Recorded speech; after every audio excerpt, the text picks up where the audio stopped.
En Cruzando Fronteras nos encontramos en esta ocasión con la periodista, escritora, poeta Aitana Muntané, que es madre de 4 hijos y esposa de nuestro amigo Uriol Jara.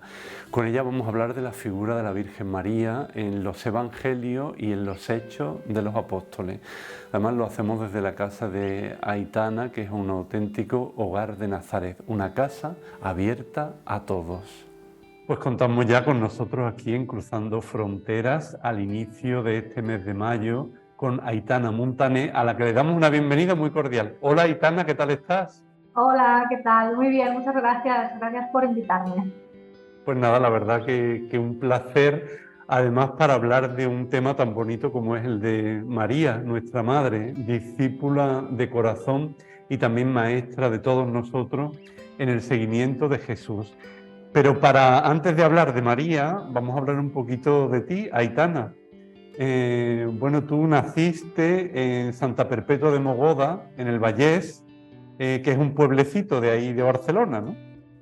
Sí, bueno, de hecho nosotros le llamamos, yo nací en Barcelona ciudad, pero vamos, me fui allí al momento, a Santa Perpetua. Es una ciudad, pero de estas ciudades que es un pueblo, ¿no? De hecho todo el mundo habla de Santa Perpetua como en el pueblo, ¿no? Porque ahora ya hace tiempo que estoy desconectada de allí, ¿no? Pero era todo como, nos era muy familiar, ¿no? Y aunque había zonas y tal, y de hecho es una ciudad grande, ¿no? Porque tiene mucha industria y tal, pero tengo un recuerdo súper bonito de allí y muy acogedor, de un sitio muy acogedor en el que no se podía hacer muchas cosas, la verdad, porque no había mucho entretenimiento, pero sí que tengo ese recuerdo de, bueno, de espacios, ¿no? En los que estábamos con los amigos y donde salíamos a la calle y tal, y es un lugar que tiene, bueno, que me trae muy buenos recuerdos.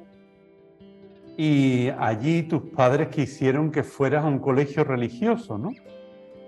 Sí, eh, un poco en contra de su propia manera de pensar, ¿eh? Porque mi padre no era religioso ni creyente, creo. Claro, él murió cuando yo tenía 18 años, entonces hay muchas cosas que se nos quedaron por hablar y que, bueno, pues que he sabido más tarde a través de mi madre, ¿no? Pero era un muy buen colegio en el pueblo, decidieron que aquel era el colegio en el que al que iríamos mi hermana y yo, y también tengo muy buen recuerdo del colegio, de la familia, sí, muy buen recuerdo. Y bueno, después seguiste creciendo y fuiste a otro colegio religioso en Barcelona, ¿no? También.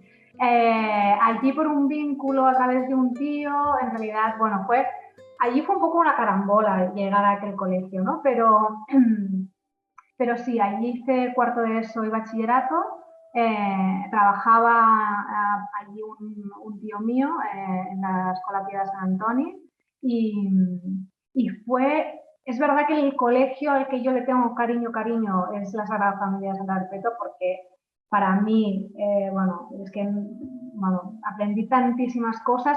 Llevábamos uniforme, que era una cosa que a mí me encantaba y que la gente cuando se lo digo hoy en día, pues me tratan un poco de chalada, pero para mí bueno, me encantaba llevar el uniforme y, y me lo pasé muy bien, la verdad, y creo que, bueno, que me sirvió mucho en muchos sentidos aquel colegio. Y a la Escuela Pia Sant Antoni le tengo mucho cariño también, más por la gente que me ha quedado, que son mis amigas más amigas, que las conocí allí y hoy en día pues seguimos siendo el grupo de amigas, ¿no? Bueno, ¿y cómo fue despertando en ti la fe? En el marco de la familia, de los colegios, de las amistades. ¿Cómo ha ido eso despertando y creciendo en ti? Bueno, yo tengo una relación con la fe, no sé cómo decir, irregular a lo largo de la vida. Al final, cuando vas a un colegio religioso, forma parte de ti, quieras o no quieras, ¿no? Porque está en el día a día, ¿no? Nosotros hacíamos cada día una oración por la mañana, eh, si nos tocaba alguna, nosotros la llamábamos monjas, claro, son hermanas, pero la llamábamos monjas, si nos tocaba monja en empezar en la primera clase de la tarde, hacíamos oración por la tarde también. Yo estuve más o menos interesada en función de diferentes etapas de la infancia, ¿no? Tampoco, claro, no llegué a más que a tercero de ESO, que son 14, 15, 14 yo creo que, o 13, 14, que debía tener yo. Y ahí quizá ya estaba más desconectada, ¿no? Supongo que es normal por la etapa vital que atraviesas, ¿no? Y entonces yo siempre creo que ha habido ese pozo dentro de creencia, ¿no? De configurar un poco. Tengo un poema, de hecho, que se llama Construcción lliure de fe, ¿no? Y a veces creo que me identifica bastante, ¿no? Que es como una fe profunda que está ahí, pero que se construye bastante libremente, ¿no? Con aportaciones de diferentes vías y en diferentes sentidos, ¿no?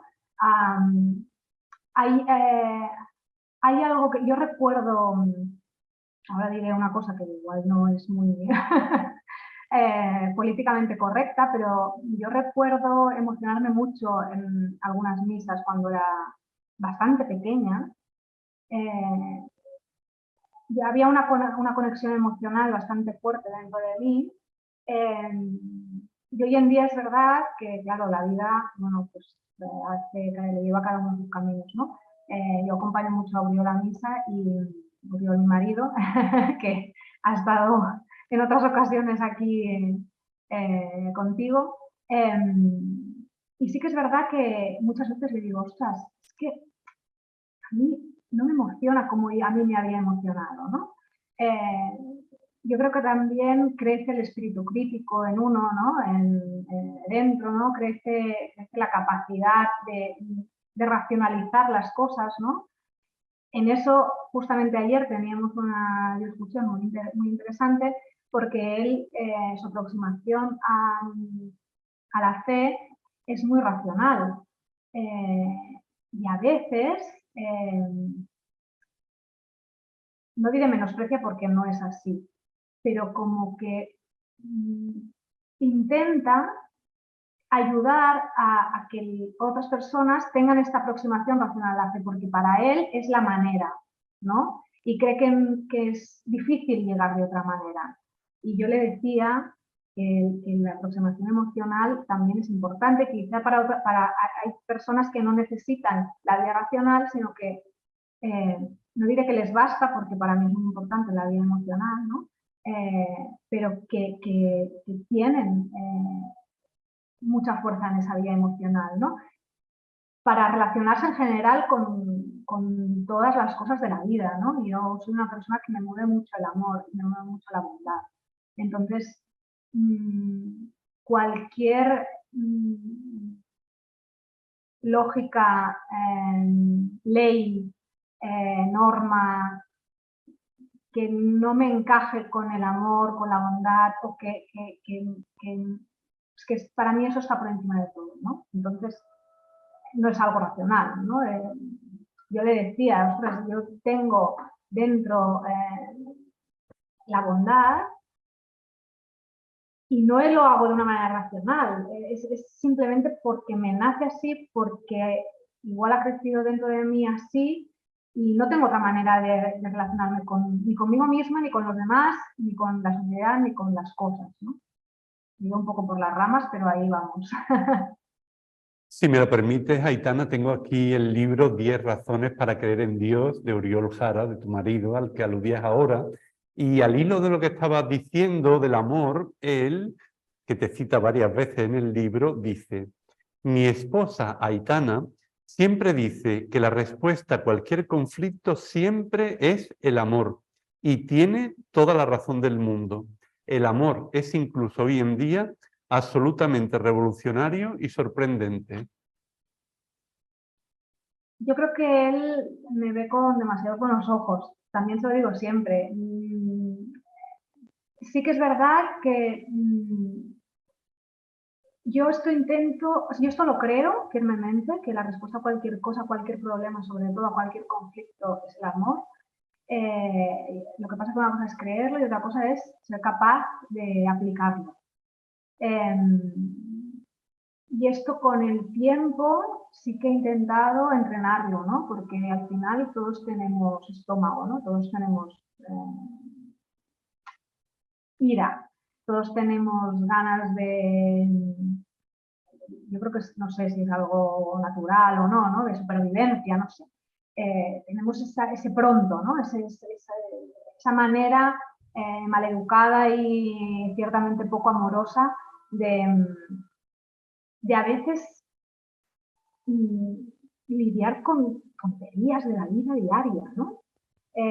Y eso sí que intento, no me siento identificada con lo que dice, porque yo sé que no soy capaz de aplicarlo el 100% de las veces. Entonces, ahí está un poco mi dicotomía, ¿no? Entre, sí, yo es así, yo lo creo así, pero bueno, como todos, pues hay veces que no somos capaces de hacer otra cosa que hacerlo mal.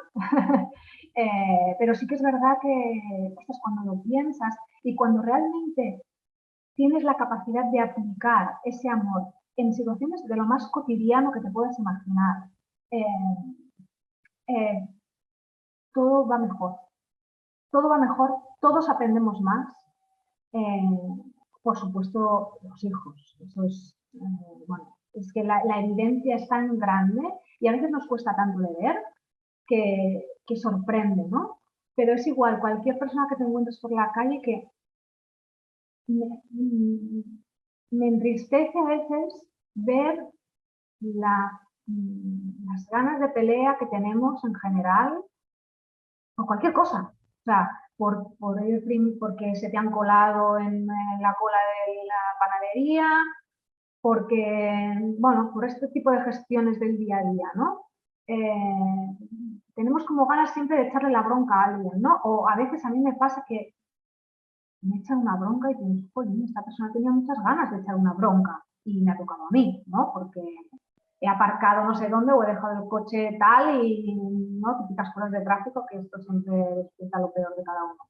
Pero cuando le pones amor y cuando Uriol tenía, esto lo explicaba, no recuerdo de dónde le venía, lo había leído en algún sitio, que cuando te cruzas a alguien y ahí tiene un problema o te hace algo a ti, en lugar de centrarte en lo que te ha hecho a ti, centrarte en qué le pasa a esta persona para que me haya hecho esto, ¿no?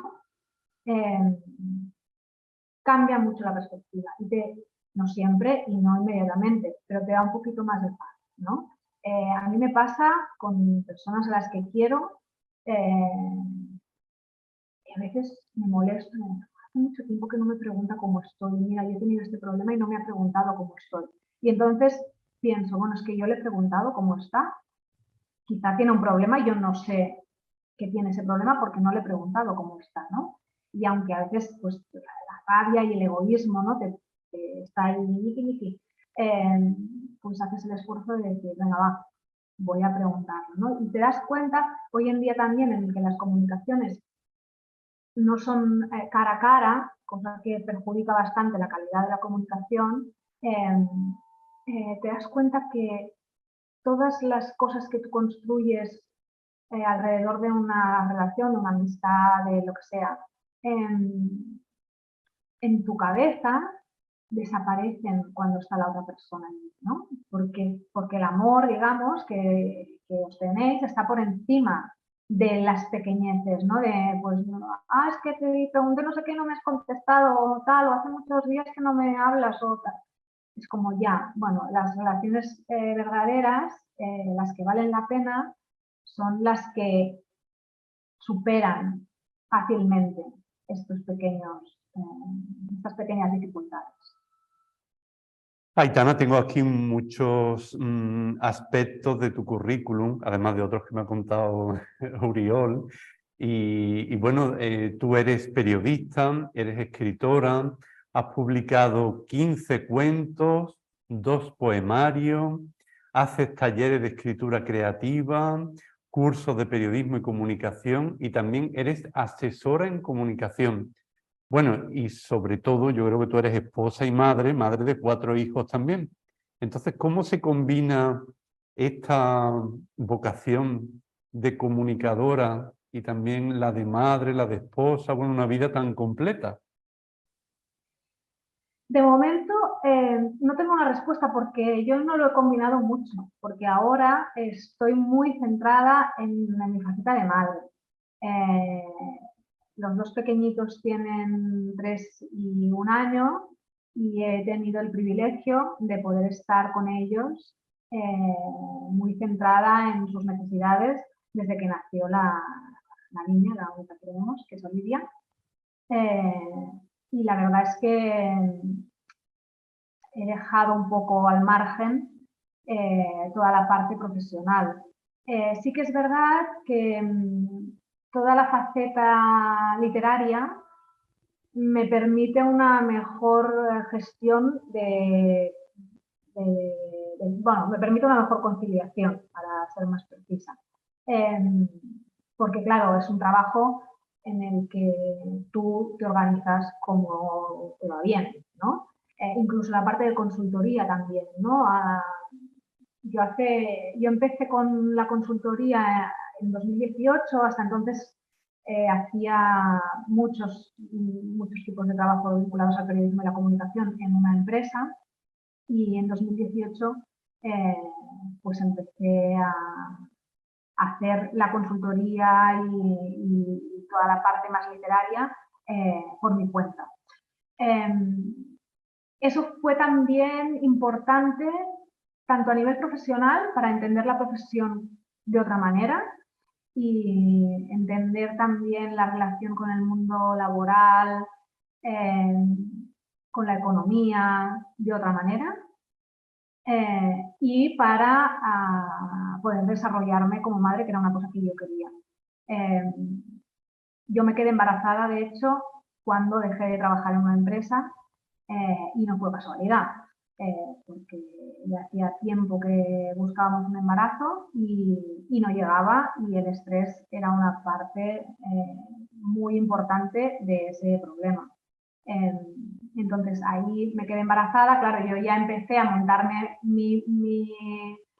digamos, pues mi pequeña empresa, no empresa y tal, ¿no? Pero como autónoma, pues a mis trabajos, mis clientes y tal, me quedé embarazada y entonces, bueno, ahí se quedó todo un poco en stand-by y desde entonces pues me he dedicado mucho a enlacé el nacimiento de Olivia, pandemia, casi saliendo de la pandemia, bueno, me quedé embarazada de Isaac, que es el último, y entonces ya es ahora cuando empiezo a retomar un poco todo, ¿no? Y mi intención es centrarme sobre todo en la parte literaria y de talleres de escritura creativa.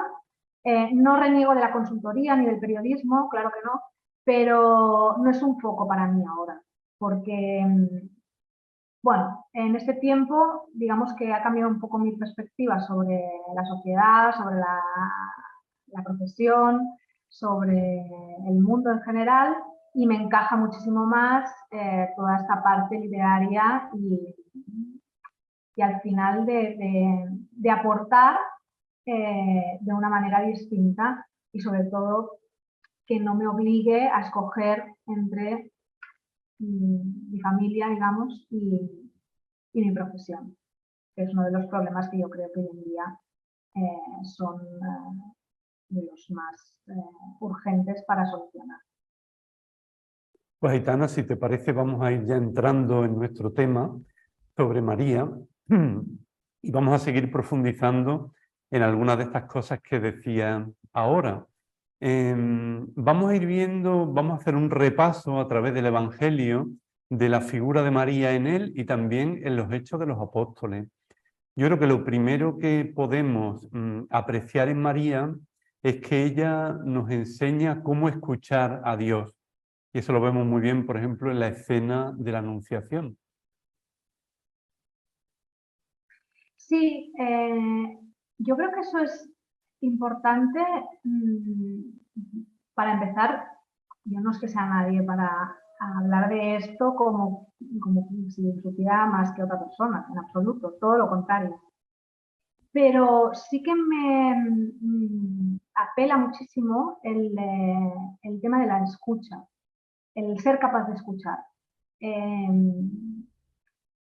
Eso hoy en día nos falta mucho.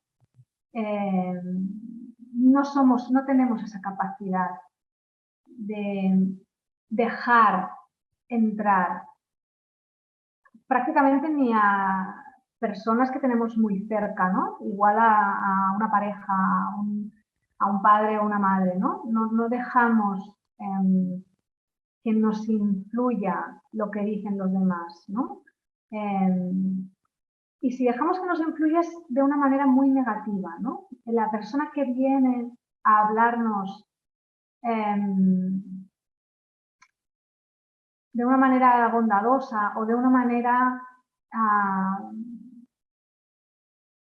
aportar, quiero decir, no a reafirmar lo que nosotros ya somos o creemos o queremos defender por X razón, sino viene a darnos una visión distinta a la que nosotros tenemos, no dejamos entrar, ¿no? Y entonces esta escena a mí sí que me remite a esto, ¿no? A una persona capaz de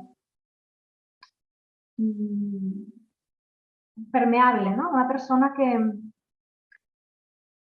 no se antepone a lo que le viene, ¿no? Y en este caso, pues bueno, a un gran acontecimiento, ¿no? Que le está designado, ¿no? Que bueno, que ya es capaz, ¿no? De escuchar, simplemente. Es que si te pones en cualquier conversación hoy en día y analizas la capacidad de escucha, es prácticamente nula. Entonces, yo creo que ahí, intentando, como siempre, ¿no? Esto es una cosa que Uriel hace mucho, ¿no? Intentando traer lo que nos dice la Biblia a nuestra experiencia hoy, pues creo que esto es una lección importante.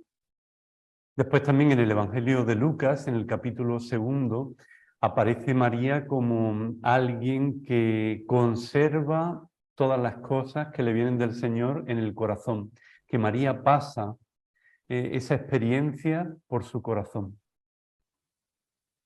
Sí, esto llama mucho la atención, ¿no? Porque en 2 o 3 veces, ¿no? Dice, y guardó esto en su corazón, ¿no? Eso es brutal, sencillamente, ¿no?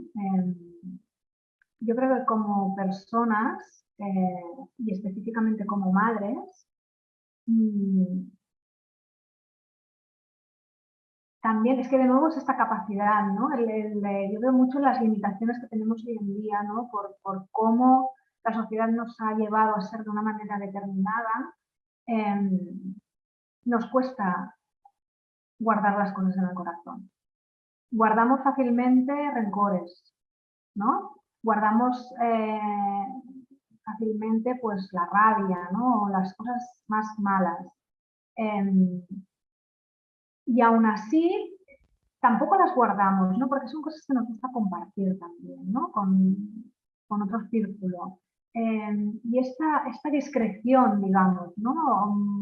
No sé cómo interpretarlo, ya digo que yo no soy experta, pero sí que me gusta esta idea de almacenar, digamos, experiencias, vivencias, que muchas veces una reacción o un análisis de inmediato no nos enriquecería como personas, sino que nos deberíamos quizá guardarlo, ¿no? Y pasarlo por el filtro del corazón, ¿no? Y procesarlo de esa manera, ¿no? Con amor. Y quizá al cabo de los años, esa experiencia, eso que hemos visto, eso que hemos visto en otras personas o experimentado con nosotros mismos, toma un significado distinto. para mí es eso, el guardarlo dentro del corazón, ¿no? Tiene ese doble significado, ¿no? El de procesarlo de una manera distinta, ¿no? A través de ese filtro del corazón, y a guardarlo para sí también, ¿no? Porque al final, hoy tenemos esa tendencia a que todo, ahora me voy a contradecir con un texto que tengo en mi último poemario, pero no pasa nada porque la contradicción también es fantástica. Tenemos esa tendencia a explicarlo todo, ¿no? A que aquello que no fotografiamos, que no contamos a los demás, que no publicamos en redes sociales, que no...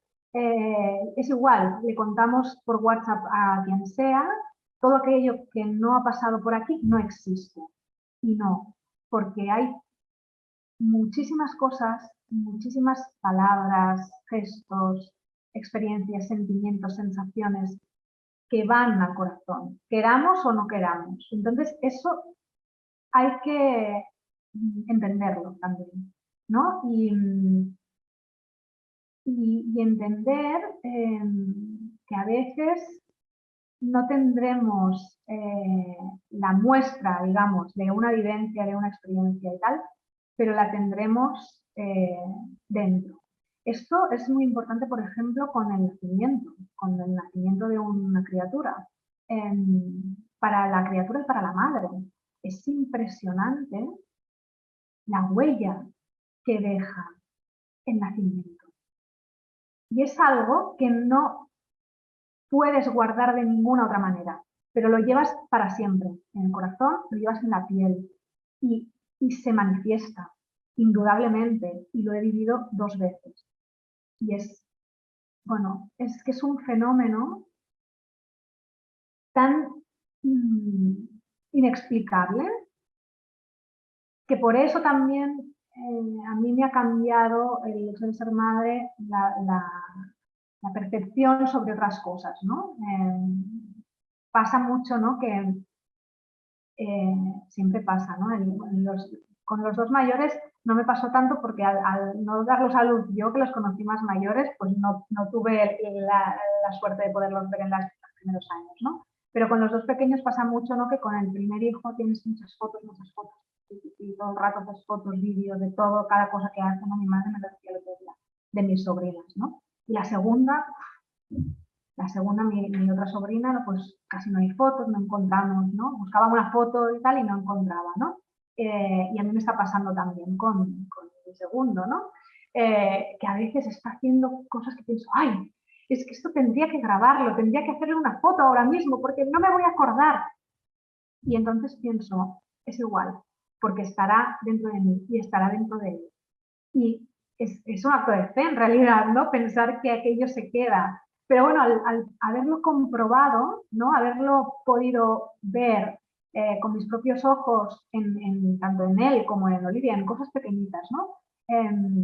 Pues que todo lo que nos ocurre nos deja una huella en el corazón y en la piel, yo creo también, eh, pues ayuda a no tener esa obsesión por fotografiar, por tener la prueba, ¿no?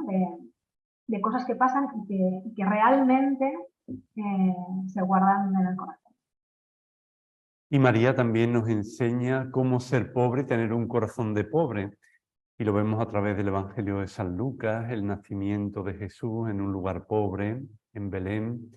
Después el canto del Magnificat, el exilio hacia Egipto, la ofrenda cuando nace Jesús, que es la ofrenda de los pobres. Es algo que está muy presente también en la vida de María. Bueno, es que eso también, ahora estoy escribiendo un libro sobre maternidad y hay cierta reivindicación, quizá no tanto de la pobreza, ¿no? Pero sí de la austeridad, ¿no? Bueno, de una crítica un poco al consumismo, ¿no? Porque realmente eh, es importante tener espíritu de pobre. Por varios motivos. Uno, porque nosotros, yo en concreto, soy una privilegiada. en el mundo. Y eso me obliga a vivir consciente de ese privilegio. Hay muchas personas en el mundo, muchas, que pasan situaciones que no nos podemos ni imaginar. Y que aunque nos las cuenten, es imposible saber cómo, bueno, cómo puede superar una persona y cómo puede vivir en determinadas situaciones. Entonces, yo creo que ahí ahí es un motivo por el cual hay que tener ese espíritu de pobre. Y el otro es porque nos hace peores no tener espíritu de pobre. Nos hace preocuparnos por cosas que no son importantes. Nos hace vivir encadenados, digamos, a cosas materiales y a veces no materiales, pero que al final se pagan con dinero, que no enriquecen nuestro espíritu, que no enriquecen nuestra razón, que no enriquecen tampoco nuestro corazón, ¿no? Y al final, tu perspectiva sobre la vida cambia mucho cuando entiendes, y vuelvo a repetir, a veces entiendes las cosas y no eres capaz del todo de vivir de acuerdo a lo que tú tienes dentro, ¿no? Porque al final, bueno, por dar un ejemplo de lo más tonto, ¿no? Pero a mí me gusta mucho la calefacción, por ejemplo, ¿no? Y soy consciente de que es una cosa de absoluta privilegiada en este mundo. Y por eso tampoco me voy a martirizar por este hecho, ¿no? Pero sí que al tener hijos cambia también esta perspectiva porque entiendes que su necesidad eres tú y nada más, ¿no? Y esto en el segundo lo he podido vivir con mayor intensidad, porque claro, la primera, además yo recuerdo yo perfectamente que me daba largas mucho como cosas de, ay, hay que comprar no sé qué cosa, qué cochecito, qué no sé qué tal, qué tal. No, pues lo que tú quieras, lo que tú quieras, lo que tú quieras, porque al final el miedo, ¿no? La inseguridad ante un acontecimiento tan importante como tener un hijo, pues en el entorno en que vivimos, en el que hay 300.000 objetos que puedes comprar para la llegada del bebé, pues te hace comprar muchísimas cosas, ¿no? Cosas y nuevas, no de segunda mano, que no. Cosa que en la segunda vuelta, digamos, te lo tomas de otra manera porque has podido entender en tu propia carne que lo que necesita ese ser es tus brazos, no necesita nada más, ¿no? Y que es importante también que tengan el ejemplo de este espíritu de pobre del que hablamos, ¿no? O sea, que no inculquemos esa necesidad de comprar, de tener, ¿no? de la cosa material y del no reflexionar las cosas que necesitamos y que no necesitamos, ¿no? Ahora, por ejemplo, en casa no tenemos lámparas, no tenemos ni una lámpara, porque nos mudamos hace poco, no las hemos puesto y tal, ¿no? Me cuesta comprar las lámparas, porque, bueno, al final también como gestora de una casa y de una economía, pues pongo las cosas en la balanza, ¿no? Y voy pensando, mira, ya me parece bien. Me sabe mal, ¿no? Porque a veces algún, sobre todo el mayor, que tiene 14 años, pues me dice, Aitana, ¿cuándo compraremos una lámpara para el comedor? Que le molesta cuando juega a la Play, ¿sabes? O sea, al final las casas son estas cosas de gestionar este tipo de momentos, ¿no? Y yo pienso, pues ya me parece bien que estemos unos meses más sin lámpara, para que entendamos que no es algo que merezcamos y que tengamos que tener porque sí y que, ¿no? que nos creamos con derecho a tener, ¿no? Sino que son cosas por las que nos tenemos que esforzar, que hay que mirar cuándo se gasta el dinero, en qué se gasta, si ahora es prioritario o no es prioritario, ¿no? Y me gusta, aprovechando que el mayor, por ejemplo, ya tiene, los dos mayores de 14 y 11, pues ya tienen edad de entender las cosas, a los pequeños, sobre todo a Olivia se lo explico de otra manera, pero ellos tienen la capacidad de entender que acabamos de hacer una mudanza, bueno, pues que hay que mirarse las cosas bien, ¿no? Y que hay cosas que no necesitamos, ¿no? Y en eso es fundamental tener ejemplos y no renegar de ningún aprendizaje, porque yo he aprendido mucho de los cuatro hijos he aprendido muchísimo. Y una de las cosas que he aprendido de los mayores, por ejemplo, sobre todo del mayor y yo también, supongo que de Casca le viene algo, es que son muy austeros con la ropa. No hay ningún tipo de floritura ni ningún tipo de frivolidad con la ropa. La ropa la tienen para ir vestidos y cómodos, punto, ¿no? Y ahí hago yo el aprendizaje, ¿no? Igual que yo se lo hago a él con el tema de las lámparas, estoy hablando de cosas muy mundanas, ¿eh? Pero yo creo que ahí, en esas cosas, es en las que se demuestra qué es lo que llevamos dentro. Pues yo, que en general yo creo que soy la que más ropa tiene de toda la casa, bueno, no, los pequeños también, que son los últimos primos de muchos y nos dan muchísima ropa, ¿no? Pero pues yo también hago el ejercicio de decir, bueno, me apetece este par de zapatos. ¿Lo necesito o no lo necesito? Y ahí, bueno, pues también nos vamos poniendo a prueba, que es muy interesante. Y María también nos enseña cómo atender y servir a los demás, por ejemplo, con su prima Isabel o en las bodas de Caná, son esos rasgos que también resalta el Evangelio. Sí, esto es muy importante y de hecho el libro este que comentaba que estoy escribiendo sobre maternidad se centra mucho en este tema. Los cuidados, esto no soy yo la primera que lo dice, ni mucho menos, pero los cuidados son de las cosas peor vistas y peor valoradas de la sociedad actual. Y es tremendo. Es tremendo porque nos hace malas personas, a los que debemos cuidar y a los que necesitan ser cuidados. Porque tener personas desatendidas solo hace personas tristes o enfadadas, ¿no? Y aquí mi reflexión va un poco en dos sentidos, hacia la descendencia y hacia la ascendencia. Ya digo, yo he tenido el privilegio de poder atender a mis hijos más pequeños durante bastante más tiempo del que es habitual en mi entorno, ¿no?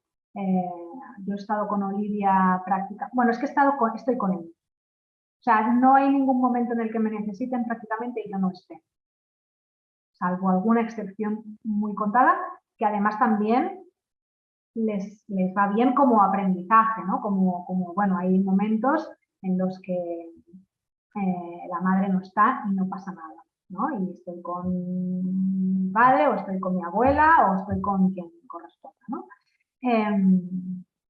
Pero yo he podido estar con ellos. Esto hoy en día penaliza muchísimo. Y ya no hablo de la parte económica, que obviamente es como que yo no estoy aportando nada a la sociedad ahora mismo, porque no trabajo en el sector productivo, por lo tanto no hago nada.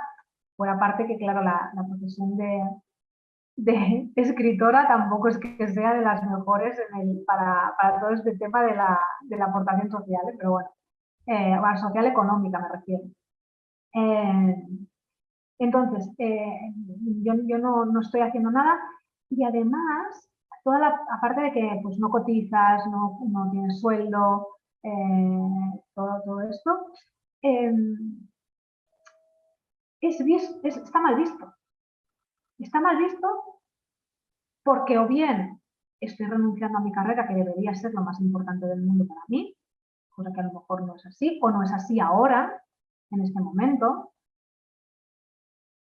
o me obligan a hacer esto porque tengo un marido que tal, ¿no? Que quiere que yo esté en casa, cosa que tampoco es así, ¿no?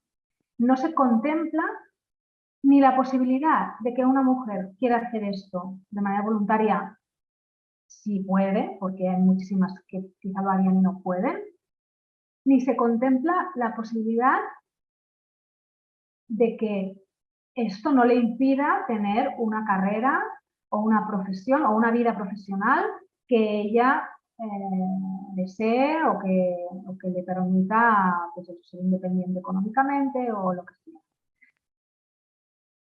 Y a esto, con los hijos, le sumo la parte de los padres. Yo creo que no hace falta que nuestros padres estén enfermos, dependientes, que no puedan atenderse físicamente para que les atendamos. No hace falta llegar hasta ahí. Necesitan una atención también antes. Necesitan tiempo, necesitan que les escuchen, necesitan estar activos. Y hay personas que lo hacen de motu propio, pero hay personas que no. Hay personas que necesitan que alguien les acompañe, les dé aquel impulso, ¿no? Les lleve aquí, les proponga esto, les proponga aquello, ¿no? Vaya con ellos a tomar un café, les pregunte por sus amistades, les anime a mantener esas amistades que con el paso de los años, los amigos cada vez son menos. Si esto yo con 40 años ya lo sé. Entonces, ¿qué no pasará con 70 o con 80 años? Pues que cada vez sean menos. Que los anime a hacer amigos nuevos, a crear nuevas relaciones, a tener una vida cultural, social, rica. A decirles que siguen aportando a la sociedad, que no son los pesados de las pensiones que se quejan de que las pensiones no sé qué y de que la sanidad pública no sé cuántos. No, son personas que aportan y pueden aportar muchísimo. Son personas que suplen en muchísimos casos la atención que las madres y los padres no podemos dar a nuestros hijos. Y va a sus espaldas, por no hablar, obviamente, de los casos en los que económicamente hay personas mayores que sostienen a familias de hijos y sus nietos, ¿no? Entonces, este tema de los cuidados está muy descuidado y está, para mí debería ser central. Y un poco este libro que le digo va muy ahí, a poner esto en la centralidad y a decir que se habla mucho, por ejemplo, de conciliación, ¿no? Se habla mucho de conciliación entre la vida profesional y la vida familiar.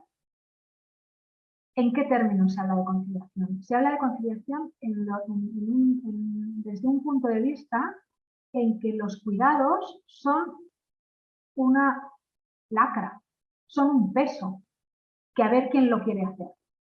Y no. En nuestra casa, los cuidados es algo que los dos queremos hacer. Y a los dos nos encantaría podernos dedicar 100% a los cuidados.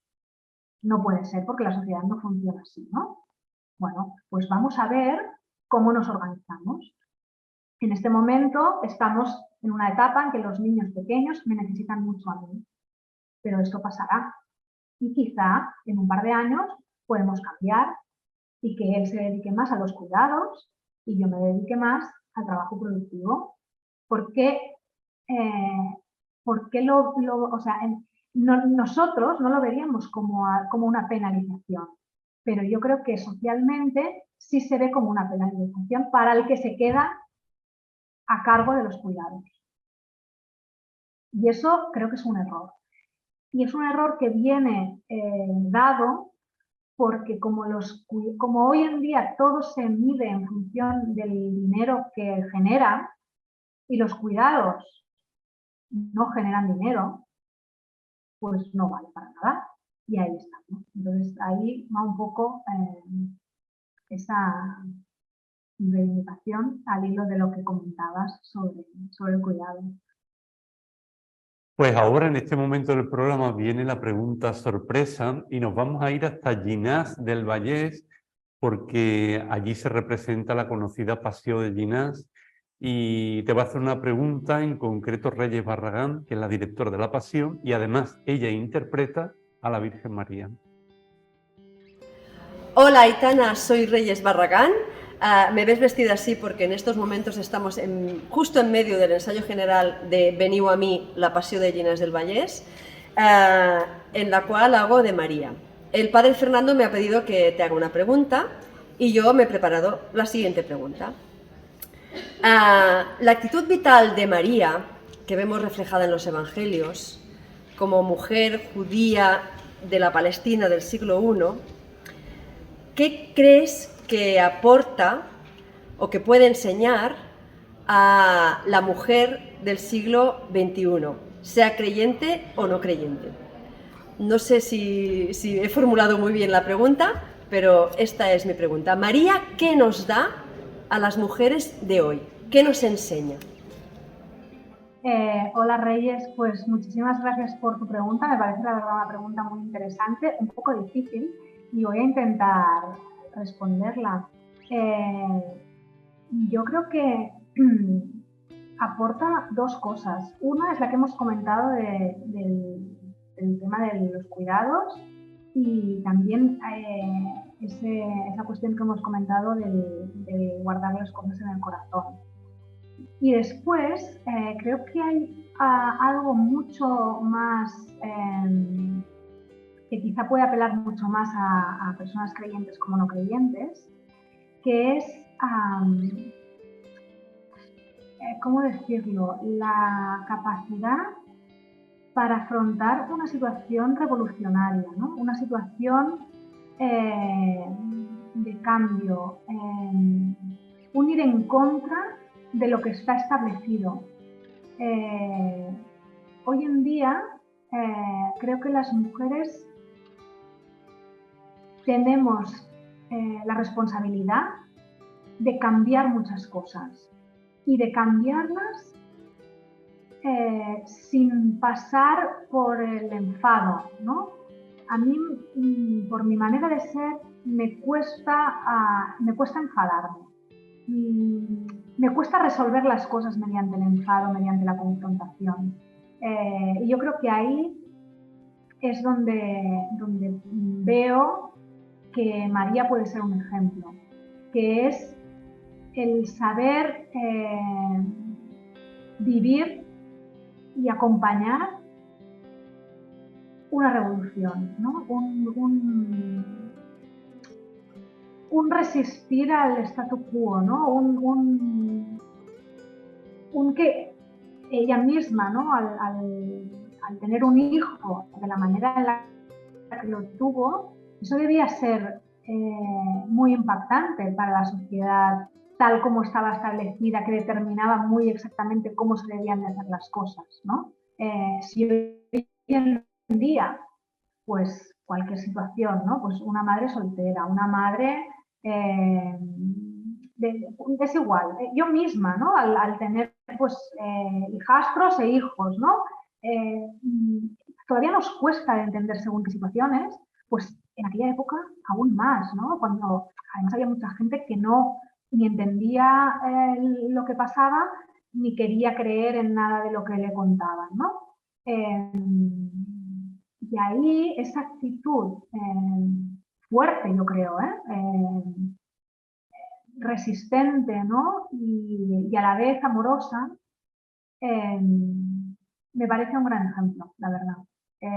Y creo que las mujeres tenemos muchos frentes abiertos hoy en día por los que luchar. Y si pienso a nivel global en todo el mundo, ya me pierdo, porque es que, ya te digo, yo con el tema de defender los derechos de la mujer, siento muchas veces que mi lugar es el silencio, porque soy una privilegiada de primer orden. Entonces, me cuesta a veces hablar de según qué cosas, ¿no? Porque creo que hay otras mujeres que tienen muchísimas más reivindicaciones que las que puedo tener yo, ¿no? Pero precisamente pues darles apoyo, ¿no? Y luchar en contra de muchísimas situaciones injustas de muy amplio nivel, ¿no? Porque hay cosas muy pequeñas y hay cosas muy, muy, muy, muy grandes que son, bueno, violaciones de derechos humanos, en fin, nos podríamos extender mucho aquí, ¿no? Pero esa actitud de lucha y de fortaleza, te diría, en combinación con la potencia del corazón, creo, para mí eso es un modelo. Pues agradecemos mucho a Reyes Barragán también su presencia aquí en Cruzando Fronteras. Y otra cosa más que nos enseña María es cómo estar al pie de la cruz, desde el anuncio de Simeón hasta acompañar y abrazar a su hijo en la cruz. Bueno, para mí eso es la manera de vivir la adversidad, ¿no? La manera de entender que hay cosas que nos ocurren y debemos transitarlas y debemos estar. Y la manera de entender que la presencia es importante. La presencia, tal como la entendemos hoy en día, no solo el hecho de estar físicamente en un sitio, sino de poner toda la atención que tengamos en ese momento, en esa persona, en esa situación que estamos acompañando, ¿no? Porque hoy en día nos vamos rápidamente a nuestras pequeñeces y pocas veces somos capaces de estar. Y esto puede ser necesario tanto en momentos de alegría, que quizás es más fácil, como en momentos difíciles. Y ahí pues quizá nos cuesta un poco. Pero es un aprendizaje también. Y es paz, paz interior, ¿no? Cuando eres capaz de vivir un momento del tipo que sea, con toda tu intención, ¿no? Igualmente, pasa que cuando no eres capaz, sientes que te has perdido algo, que hay un aprendizaje que no has hecho, que hay algo que se ha perdido por el camino. Esto ahora me trae a la memoria es que tengo la maternidad muy reciente, ¿no? Todo está ahí. Me trae a la memoria los pospartos. Los pospartos son muy duros. No para todo el mundo, pero son muy difíciles. Y ahí tú tienes que estar presente, que casi que no puedes hacer otra cosa, pero bueno, a veces tampoco estás del todo y necesitas a alguien que esté presente. Necesitas precisamente esa presencia, que no hace falta decir nada, que no hace falta, no es una cosa muy concreta, sino el estar. Y eso creo que nos cuesta horrores, porque entre que no nos gustan las cosas malas y que no tenemos la capacidad de desconectar, ¿no? El otro día leía el importante de la meditación. No soy una persona que medite, pero me llamó la atención a raíz de lo que leí, pues que la meditación te enriquece porque es que no estamos acostumbrados a no estar pensando en 500 cosas a la vez, ¿no? Y es verdad, estamos en 500 cosas a la vez y necesitamos algunos momentos de no. Y de poder centrarnos en las personas o en las situaciones, ¿no? Que a lo mejor pues, son más complejas que estar al lado de una persona en concreto, que necesitan nuestra presencia. Y ya la última pregunta, Aitana, es que María acompaña, María está presente con los discípulos, está ahí en Pentecostés, acompaña a toda esta iglesia que nace. Bueno, es que eso me lo vuelvo a traer al terreno de la maternidad, ya me perdonarás, pero es que el acompañar es la función fundamental de una madre.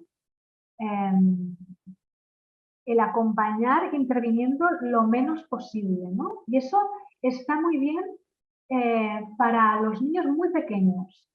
Es fantástico ver,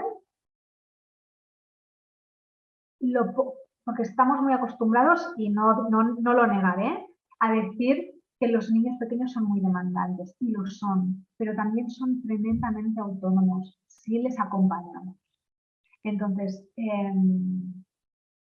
saber acompañar es un valor importantísimo. Saber hasta dónde intervenir, saber confiar, ¿no? en lo que está haciendo. Es que me remite a los niños más pequeños, pero es que es igual, porque lo puedo aplicar igual al mayor, a los 4 lo puedo aplicar a Uriol, y lo puedo aplicar a muchísimas cosas, ¿no? Porque al final acompañar es confiar en la capacidad de la otra persona y estar ahí por si necesita una red de seguridad, ¿no? Estar para guiar, pero de una manera lo más libre posible, ¿no? Y en el caso de los niños pequeños, lo curioso es que es muy fácil de ver este papel de acompañante. Isaac, que es el pequeñito, ahora ya tiene 1 año y ya va bastante a lo suyo, ¿no? Pero con poquitos meses, con 8 meses o... Sí, más o menos. Cuando empiezan a gatear, por ejemplo, ¿no? Claro, tú como adulto necesitas hacer cosas, ¿no? Pues preparar la comida, pues cosas, ponerte un ratito en el ordenador, leer cualquier cosa que tengas que leer por trabajo o por placer, ¿no? O descansar, lo que tengas que hacer, ¿no? Y lo que quieres es, ostras, si ya gateas, pues ponte a jugar, ¿no? Claro, ¿qué es el acompañar en este caso? El acompañar es estar a su lado, en el suelo, hasta que se vea capacitado para ir a explorar todo aquello que quiere explorar, que le nace de dentro explorar, ¿no? No le va a servir que tú le traigas 500 cosas y le digas, toma, juega con esto. No, tienes que dejar salir su inquietud de pues, ir a jugar con la pelota o de moverse, ¿no? E intentar subir un escalón o tal. Y ahí ves que cuanta más paciencia tienes tú para estar un ratito con él, luego más seguro está él en su andanza de ese momento, ¿no? En ir hasta al final del pasillo y volver, y más rato estará en su actividad, la actividad que haya escogido, ¿no? Si es, pues eso, explorar una pelota o ir hasta el final del pasillo y volver. Y ahí es donde veo yo la importancia de ese acompañamiento, ¿no?